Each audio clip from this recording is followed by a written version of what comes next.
Hello, let us start with question 4 of exercise 12.1. The question says that the wheels of a car are of diameter 80 centimeter each. How many complete revolutions does each wheel make in 10 minutes when the car is traveling at a speed of 66 km per hour? तो हमें दिया हुआ है कि एक car, आपको पता है कार के 4 व्हील्स होते हैं, जो कार है वो 66 किलोमीटर पर आवर की स्पीड से ट्रैवल कर रही है. अब जितना डिस्टेंस वो कार कवर कर रही है एक्चुअली में that is the distance covered bye it's wheels also, है ना. तो अब ये तो है नहीं कि 4 व्हील्स हैं और चारों व्हील्स अलग अलग डिस्टेंस कवर करेंगे. तो we have to just calculate the distance covered by any of the wheels of the car, कि उस कार के जो व्हील है, कोई भी एक व्हील, उसने कितनी रेवोल्यूशंस ली 10 मिनट चलने में. ठीक है. अब आपको पता है car is moving at speed of 66 kilometre per hour और एक आवर में, क्योंकि कार 66 किलोमीटर डिस्टेंस कवर कर रही है and 1 hour is equal to 60 minutes, that means in 60 minutes the distance covered by the car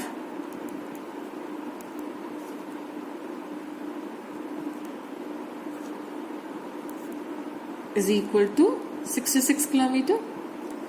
तो यहाँ पर यूनिटरी मेथड अप्लाई कर वी कैन कैलकुलेट इन कि 10 मिनट में, in 10 minutes what will be the distance covered by the car. So in 60 minutes if it is covering a distance of 66 kilometer, so in 1 minute the distance covered by the car will be equal to 66 upon 60. Therefore in 10 minutes, 10 minute में कितना होगा, in 10 minutes the distance covered by the car will be equal to 66 upon 60 into 10 kilometers. So जब आप इसको calculate करेंगे this comes out to be 11 kilometers. ठीक है. तो आपने देखा कि 10 मिनट में ये जो कार है इसने 11 किलोमीटर्स कवर किए. अब इन 11 किलोमीटर्स को कवर करने के लिए इसका जो व्हील है उसने कितनी रेवोल्यूशंस ली. अब आप देख रहे हैं व्हील ऐसे ऐसे मूव कर रहा है ना, ऐसे मूव करेगा और ये जो व्हील मूव कर रहा है ये एक सर्टेन डिस्टेंस कवर कर रहा है. वो जो डिस्टेंस है वो 10 मिनट में 11 किलोमीटर के करीब डिस्टेंस कवर हो रहा है. तो अब हमें ये पता लगाना है कि ये जो डिस्टेंस कवर करने में इस व्हील ने कितनी रेवोल्यूशंस ली हैं. तो हमें पता है कि number of revolutions taken by the wheel and number of revolutions taken by the wheel into the distance covered by the wheel in taking one revolution will be equal to 11 kilometers. और हमें पता है कि जो एक revolution होती है उसमें जो डिस्टेंस कवर होता है that is equal to the circumference of the circle, है ना.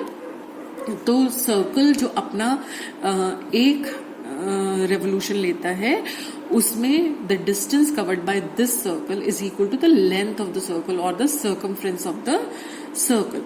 तो number of revolutions taken by the wheel into the circumference of the wheel is equal to 11 kilometers. So n will be equal to 11 kilometers upon c.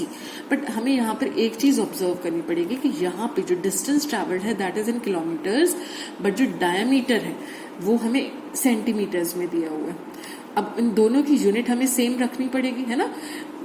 दोनों की same unit नहीं होगी तो हम ये कैलकुलेशन नहीं कर पाएंगे.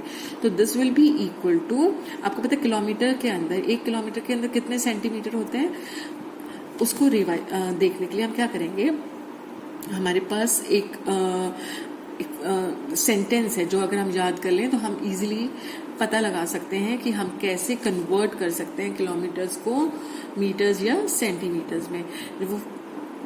वो सेंटेंस क्या है, King Henry died,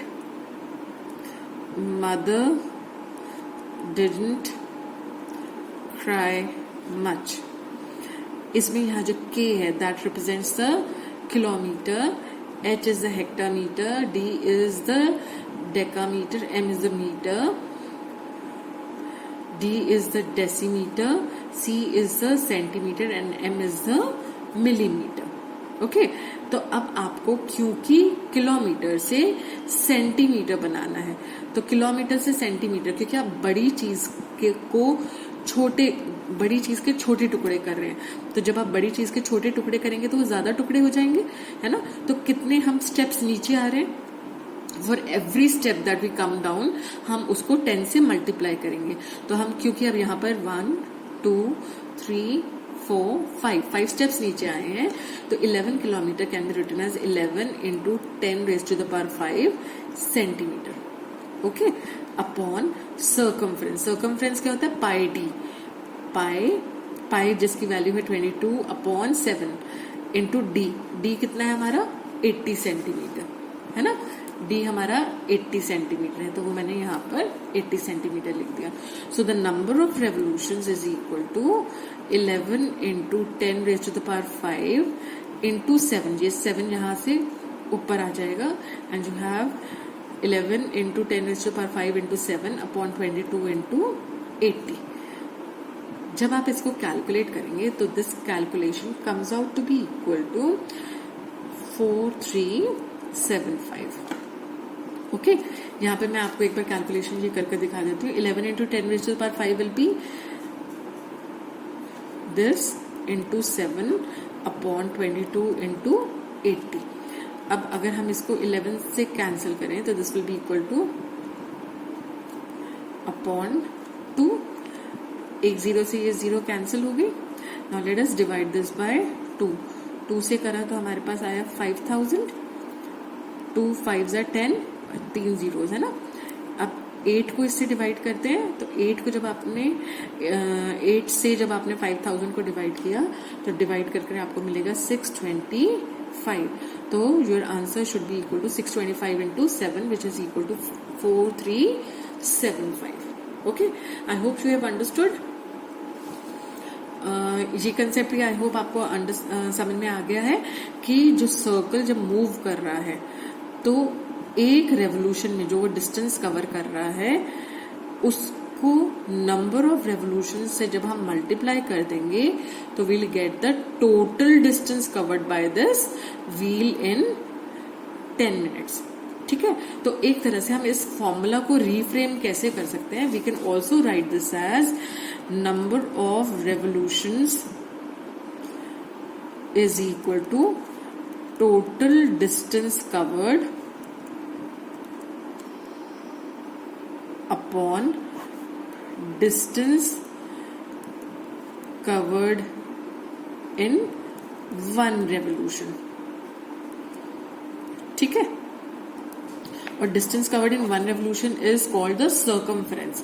तो एक तरह से हमारा फॉर्मूला बन गया n is equal to total distance upon circumference. Okay I hope this is clear. Thank you.